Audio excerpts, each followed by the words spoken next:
Stop chasing your goals and follow the system. के हो त यो भनेको म बुझाउँछु तपाईँलाई।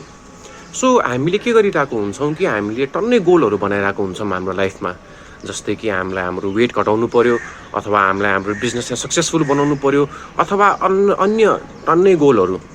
तर हामीमध्ये प्रायः जसोले चाहिँ एकदम कम गोल्सहरू हामी चाहिँ अचिभ गर्छौँ, तर हामीहरू धेरैमा चाहिँ फेल भइरहेको हुन्छौँ। किन त त्यस्तो? किनभने हामीहरू सिस्टमलाई फलो गरेर आएको हुँदैनौँ। सो यो सिस्टम भनेको चाहिँ के हो त? यस्तो टास्कहरू, यस्तो कुराहरू कि जसले गर्दाखेरि चाहिँ हामीलाई हाम्रो गोल अचिभ गर्नलाई हेल्प गर्छ।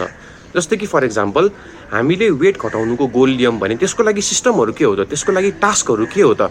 हामीले चाहिँ एक्सर्साइज गर्नु पर्यो, हामीले हेल्दी फुडहरू खानु पर्यो, हामीले चाहिँ जङ्क फुडहरू खानु भएन। सो यो हो सिस्टम त्यो गोलको लागि। फर इक्जाम्पल हाम्रो बिजनेसलाई सक्सेसफुल बनाउन हामीले के गर्नु पर्यो त? हामीले हाम्रो कनेक्सन्सहरू बढाउनु पर्यो, हामीले प्रपर मार्केटिङ गर्नु पर्यो, हाम्रो इन्टरनल टिमलाई स्ट्रङ बनाउनु पर्यो, टास्कहरू अटोमेट गर्नु पर्यो। सो यो हो सिस्टम। सो हामीले सिस्टमलाई फलो गर्नु पर्यो कन्सिस्टेन्टली। सो एउटा म तपाईँलाई इक्जाम्पल दिन्छु। मानिलिउँ कि तपाईँ एउटा फुटबल टिमको कोच हो र तपाईँले एन्टायर गेममा तपाईँले जस्ट गोल जुन गेम जित्नु हो त्यो स्कोर कार्डलाई मात्रै तपाईँले हेरिराख्नु भयो भने के हुन्छ? तपाईँ स्ट्रेस्ड हुनुहुन्छ र तपाईँ रिडिकुलस फिल गर्नुहुन्छ। So that is not what you do. तपाईँले के गर्नुपर्ने हुन्छ?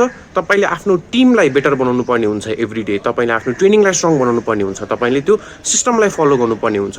जुन मैले योभन्दा पहिलाको नि भिडियोमा कुरा गरेको थिएँ, you need to be better every day. So त्यो भिडियो पनि हेर्नु होला।